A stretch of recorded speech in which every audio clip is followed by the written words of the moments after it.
Welcome to this edition of Safe and Sound, and today we're going to be talking about some wildland firefighters, kind of what it takes to become a wildland firefighter and some of the rigors and the job that they do. And so today we have with us Joe Roznovak, Charles Reese, and Brian Finch, and I'm going to let you guys kind of introduce what is your title, and we'll start with you, Joe. So I am the crew captain for the Escudilla fire crew. It's a state crew, type 2IA crew, and brought along my squad bosses, Charles Reese and Brian Finch. So a squad boss, what's kind of a squad boss? I'm in charge of, our mods are usually around 10 people, including myself, and I'll run or bring the orders down from him for the objectives that need to be completed, and I'll basically run the logistics for that for my mod. So Charles and Brian, you both are squad bosses with this. So you guys are a Type 2 hand crew. Type 2 hand crew.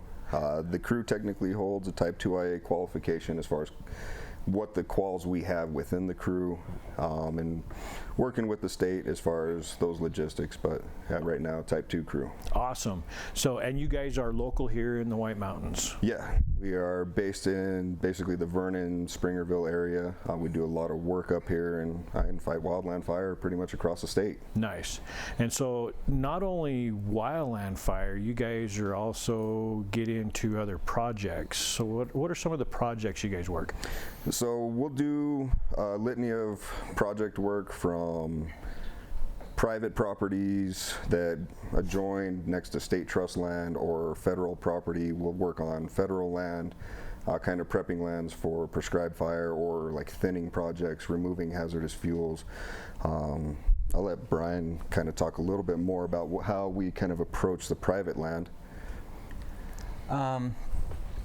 We try to approach the private land the same way that we really would either prepping for fire in the wildland environment, but it also ties in really with the Firewise initiative that I know you guys are such a big part of. Right. We do a lot of private and forest thinning.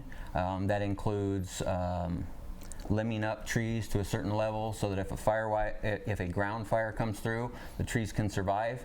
But it also translates into thinning out less desirable tree species and even just creating some spacing between the types of trees that people do want to keep, so that we open up the canopy so that if fire does get above ground and into the tops of the trees, that it can't progress unchecked. Gotcha. So the whole intent of what you guys are doing when you're not out fighting an actual wildland fire, the intent is to create a more healthy forest. Yeah, it is. And get it back, because we live in a fire-based ecology where it's... Right, a fire-adapted ecosystem. So ponderosa pine, the predominant forest type in this area, pine top, shoalo. It needs fire for a healthy forest to roll through about once every 15 years. And if we suppress fires and we allow that understory growth, that creates, these bigger, large-scale fires and more devastating fires. And there's some tree species that actually have to have that fire in order to open up the seeds for them to actually even grow, correct? Right. So getting it back to more of a natural, healthy ecosystem, and to where, and so if we don't manage it, it manages us. Mother Nature kind of jumps in there and takes care of it. Yep. Kind of like what we're seeing a lot of this year is a lot of lightning strike fires and things like that. So It doesn't take much. That's part of what we do too, is come in there and get rid of some of the snag removal for safety purposes, but also making sure that the trees have a varying age to keep it healthy, making sure we're not cutting all the mature trees down, and that kind of goes with Brian working on a lot of our falling quals. So you keep the forest in a variety of ages and species. Right. You don't want just one age group, right, of species of tree. And I've been noticing a lot more thinning that's actually visible. I know there's projects that are way out there in the forest that you don't really see, but there's been more and more kind of closer to town, and people are seeing. And I see it and look at it, I'm like, man, this looks so much better. It gives you that open, fresh air feeling, right? Right. And it lets that the flora and fauna grow and all that kind of stuff. Which and besides the aesthetics of it, the thinning that we do isn't solely for the purpose of preventing wildland fire. A lot of the times areas get so overgrown that they're competing for sunlight, they're competing for moisture, and by thinning and working our way out from the best trees on the properties and creating our buffer zones around them, we're able to eliminate trees that really don't have a chance to survive, that are competing with bigger trees or better trees for groundwater and sunlight. And by doing that, the trees that we do decide to keep and leave on people's properties are healthier in the long run. So there's a lot of science behind what you guys are doing. So when we talk about even that science part of it, is there classes that you guys have to take? Even simply becoming a wildland firefighter, what are some of the stuff that you got to go through, requirements? So Chuck, if you want to talk about that, kind of the training that's from base level on up. Yeah, so when we start off, we go through our basic training, which is a whole litany of classes, which kind of introduces everybody to introduction to fire behavior, saw classes, why we cut it the way we do for safety reasons, and just a kind of basic getting into the leadership structure and how fire organization runs, period. After about that point, you're considered an FF2, firefighter type 2, and we spend about a year to 2 years getting them the experience and taking some extra classes later on, which gets more into leadership and more into advanced fire behavior. One of our classes, I think my favorite, is the 290, and we have a meteorologist that comes in. We just down and dirty a ton of information on how weather affects fire, which is one of our biggest issues, is the biggest variable. Coming into fuel loads, the continuity, and how fire travels up into the crown, how we keep it on the ground, and then also going into topography and how topography shapes how fire moves, and then how all that lines up to make devastating fires. Once they kind of go through that, we'll open up a task book for their firefighter type 1, their FF1, and that's basically a squad boss position. So we go through for it, and it didn't take anywhere from a year to 2 years to finish that task book. You have to be on so many fires, so many operational periods. And once you become a qualified firefighter or type 1, we can send and say, hey, we have a spot over in this direction. I need you to take a couple guys and go take care of it. And basically, the FF1 allows you to either be in the squad boss position or go out and take control of an incident with just a couple guys underneath you. That's really small. And then that gets into the ICT-5, Incident Commander Type 5, which is what, he's a 4, and both of us are 5s. And that basically, at that point, you can take command of a fire, something small. It's basically, we hit it with just our crew, not necessarily many more resources. That gets into the Type 4. And we can go in, contact dispatch, get the coordinates of the fire, move into it, and basically just control the fire and try and put it out, or work with the state or feds to figure out if we're going to manage it and how we're going to work on that. Then we also, on the other side, we have some more of the Sawyer quals, which Brian will talk about. So being a Sawyer, you don't just automatically get on as a firefighter 2, and you're allowed to run a chainsaw, right? No. Especially one like this, right? This is a nice saw. This is standard. This is standard in what you'll see in wildland and on these crews. Right. So what are some of the things that you've got to go through to be the guy that actually can run the chainsaw? When we do our first year training, we put everybody through a basic wildland saw class. And like everything else, we start with safety, we start with PPE, we get everybody outfitted with everything they need to operate a chainsaw safely, and then we actually start the instruction in how to operate the chainsaw, how to fix minor mechanical issues, how to keep your chain sharp, things like that. And then from there, we more translate into the actual use of the chainsaw. We start with limbing and bucking procedures, which is cutting the limbs off, and then maybe if we're making burn piles, the proper way to construct piles that will burn and get good consumption that we're looking for to eliminate hazardous fuels. Once guys get dialed in and have completed the saw class and have demonstrated a good command of the saw, then they'll start working on actual tree falling techniques. And at that point, we look to try to finalize guys as basic fallers, which is a faller 3 qualification. From there, as guys show the proficiencies with their cuts and the ability to size up and assess trees and maintain their cutting area control and things like that, we look to try to open up Faller 2 task books for some of the guys that show the better proficiencies with the saw and obviously safe handling.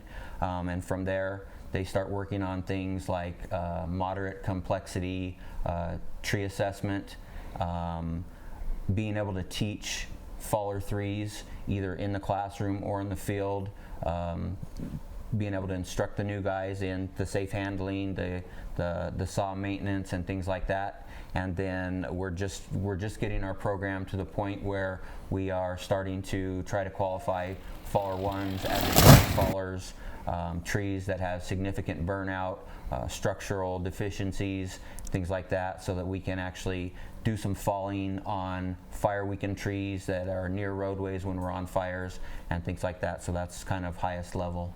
So they got different levels of the abilities that you can go in and what types of trees, the size of trees and things like that. Absolutely. And this is where it comes in handy, being able to have those projects, because you can't just do the classroom portion and just because I can pass a test and know exactly, when you get the hands-on portion, it's completely different, isn't it? Yeah, you have to show competencies and proficiencies. And so doing the projects, having the time, getting the experience necessary, you know, not just jumping right in there, get your first day on the saw and you pass the test and now I can go cut down those hazard trees that are on fire, right? Now, typically when they start off on the saw, there are swampers, so they work with us for up to 6 months before sometimes some guys even touch a saw, just understanding what we're doing, staying away from us when we have the saw, staying out of our blood bubble, because safety is number one in everything we do. Absolutely. And when you talk about a swamper, that's the guy that's standing back watching. He's watching everybody else. He's moving slash, so as they're cutting trees and cutting limbs, he's the one who comes in and grabs the slash and goes and piles it or sets it up for like chipper rows if we're going to chip it and remove the biomass that way. Yeah. Nice. So he's looking out for everybody else too, and keeping the area clean and pile placement gets important too, because we start building the piles and we want to make sure the guys understand we don't want to burn the trees up above because they put it right under boughs, or also how compacted are we going to make it? Are we going to burn out the soil? And so nothing will grow there for a long period of time, so we try not to do that. And so there's a whole lot of science that goes into that part too, that we try to drill into them before they touch a saw. That way they're competent, and then also try and get them used to the maintenance of the saw, sharpening, because we're out there by ourselves, and when your saw shuts down, you have to work on it yourself. And when you're out there in the wildland setting, in the forest, you don't have access to mechanics and all that kind of stuff. In fact, you see kind of before you a bunch of the. Let's talk about some of the equipment and you know, the pack and that's just one guy's pack, right? Mm-hmm. Yeah, so I mean, one pack weighs anywhere from 40 to 50 pounds, depending on how tough that individual thinks they are. It basically, you're going to be carrying a lot of stuff. I mean, I make my crew carry 3 gallons of water with them at all times. You're going to be carrying at least 1 MRE for meals, just in case we get an extended period out in the field. Flagging, GPS. So part of the PPE that we wear, we have the Nomex pants, which all of us are wearing. We each have different colors, but they are all still fire resistant. The Nomex shirt, which is a yellow shirt, once again fire resistant. The gloves that they're required to wear, full leather.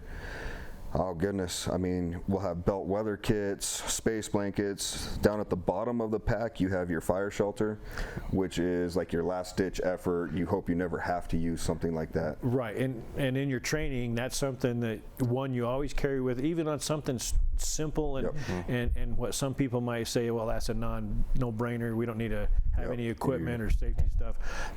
In a lot of cases, that's where a lot of firefighters have died. So you look at in the fires, the common denominators with tragedy fires, and it's usually areas of a fire that have already been burned over and there's not much fire activity in that area, and then it reburns and picks up, or like in your lighter fuels like grass and brush. Right. I mean, stuff that just burns really fast. Well, and Charles, you mentioned the weather, how important and how much a difference a simple weather pattern can Absolutely. make a huge change in a fire. Yeah. We see it all the time, don't we? Yeah, if you get a massive wind shift, which typically happens, especially up here in the White Mountains, it's everybody's working on one flank of the fire, and then if the wind shifts into them, now they're fighting ahead. The So headfire, we always make sure we got lookouts just to, because we can see the weather patterns coming in. We got guys checking different websites and stuff like that to let us know what's going on, and then try and get them out as fast as we can, or get them to a safer location. And I think one thing about weather, a lot of people may or may not understand that the fire actually creates its own weather as it gets bigger and grows. Right, as a fire, I mean, potentially once it hits a certain point and it's creating so many BTUs, it starts to create its own chimney effect, where it starts sucking all the air, ambient air around it into the fire.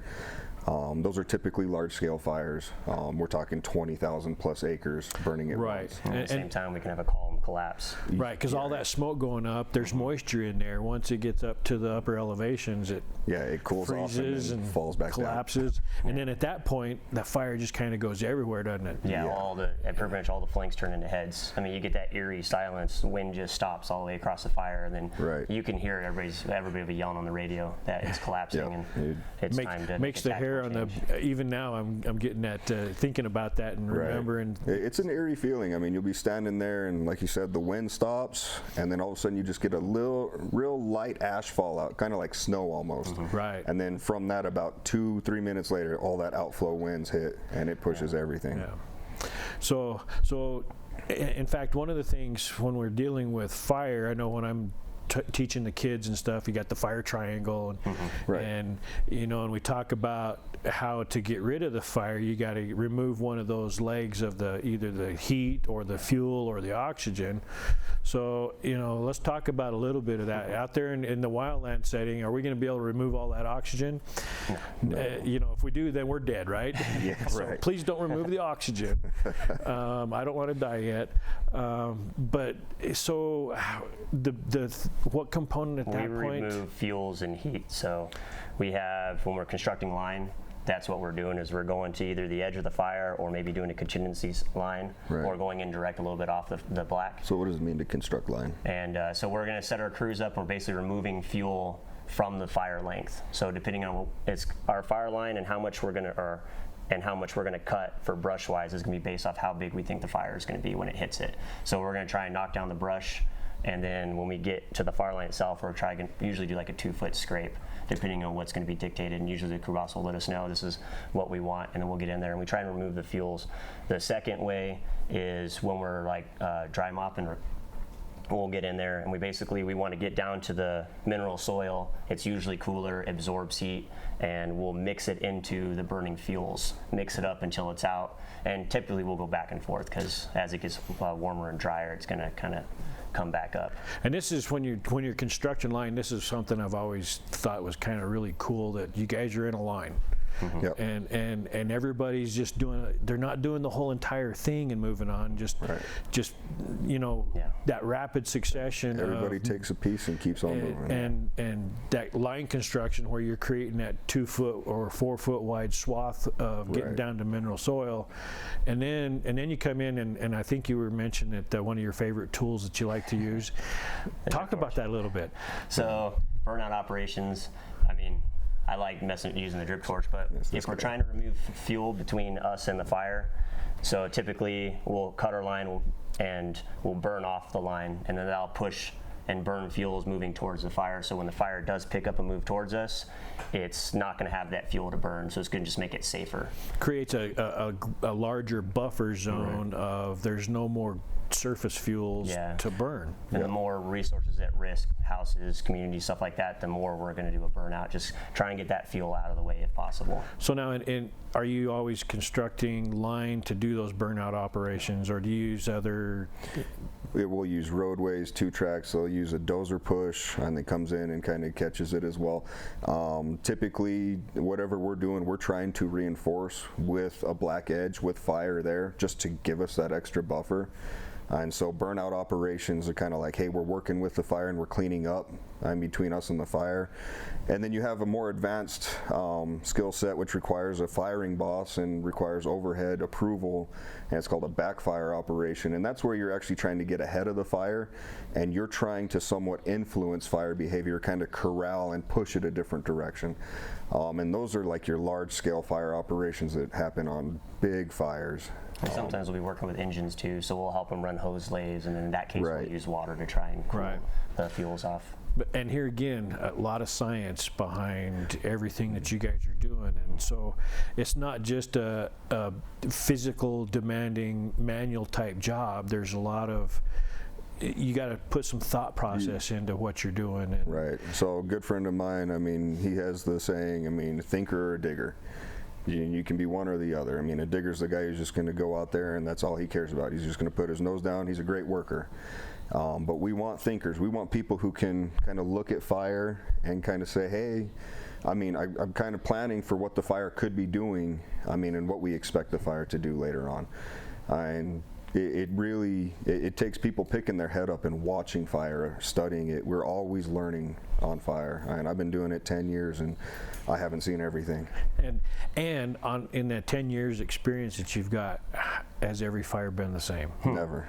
Not one single fire has been the same. And projects, everything that you guys do. So talking about that a little bit, what are kind of getting back to beginning into what interested you in becoming and doing this type of work? Oh man, I kind of just fell into it, honestly. I honestly wish I would have picked it up at a much younger age, like right out of high school, and jumped into it. I got in, and this was right at that, 2009, 10, and 11, when we had the Wallow fire and some of those other fires that were kicking off.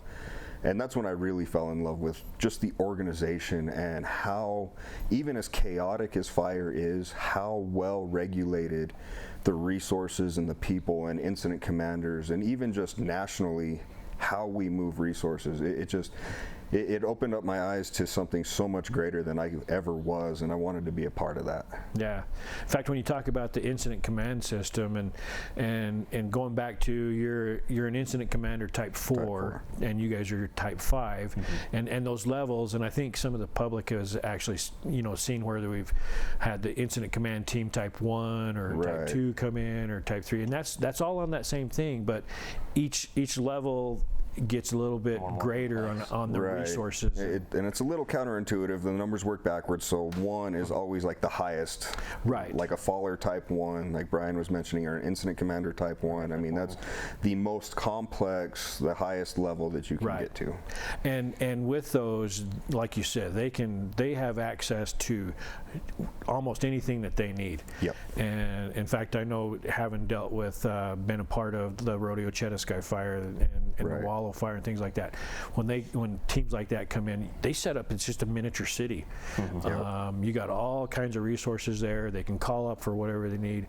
But even when you get down into the type 3 teams, and they've got access to a lot of resources as well, and they're very efficient, and I like what you said, the organization, the efficiency, and even though all heck is breaking loose, there's some calmness to the storm back at camp and where command is going, and yeah, things change. I know when the Cedar fire a few years ago, where it turned 180 degrees and went back and burned on itself, which happens. Are there any other things in fighting wildland fire or doing the project work that you guys that you would like to discuss and talk about? I think one of the things, like I said, I wish I would have got into it younger. Realize that this is a physical job. We're required to pass a pack test every year, which is basically a 3-mile hike with a 45-pound pack, and you have to do it in 45 minutes or less.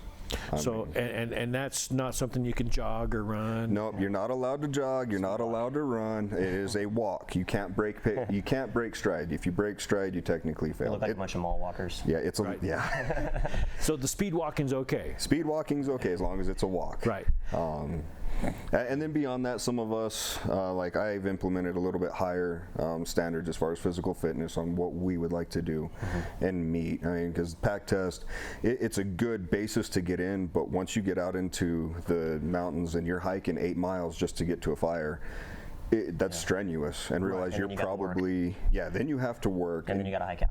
Yeah, you gotta hike out and Well, in your work hours, when you're actually on an actual incident, what are your typical work hours? so typical 16 hours. So we're So not up, an 8-hour day. no, we're up at like days 5:30 in the morning, and we're not getting dinner till like 9 o'clock at night. Right. And we can work up to 21 days straight. depending on what's going on. And that's continuous for, typically it's a 14-day 14-day stint. assignment. You can but you extend can, up to two. Up they to can 21, actually yep. extend you out. I mean, it feels masochistic because you get out there and you're just killing yourself for 2 weeks straight, and as soon as you get home, you're like, oh, I can't wait to go out again. Right. But I love the job. And so that's where that strenuous, and so, yeah, because the pack test, you do it once a year. Right. So, yeah, somebody can get ready for that easy enough, right, and pass that. And it's- I mean, I passed mine this year. So It's staying and at I'm not that level. young anymore. Yeah. Right. But, yeah, like you say, you're still, I mean, now, is this just a summertime job only for you guys? No, we run year round. I mean, so like the projects we were talking about, I mean, when it's not prime time fire season, we're doing project work and dropping trees and thinning the forest, and we'll start implementing prescribed fire. I mean, to kind of help bring that fire adapted ecosystem back in. Right. So that's, I admire you guys and the job that you do, and I think that it's, not everybody's cut out for this job. No. And looking at, so if somebody's looking at becoming a wildland firefighter, take the time, go talk to these guys. I mean, you guys are more than willing to Oh, to yeah. share your experiences, and not every day's a good day, but there's some days out there that, man, you make a little bit of difference. You save a house or something, or some kind of structure. Right.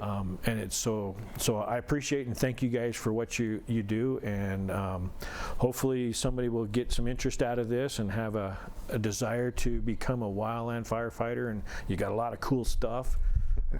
And you work with a lot of cool, interesting people too, and you get to meet people from all over the nation going on different fires like this. And thanks for joining with us again, Joe Roznovak, Charles Reese, Brian Finch, and it's been a pleasure being able to talk with you. And this has been this edition of Safe and Sound. Join us again next month.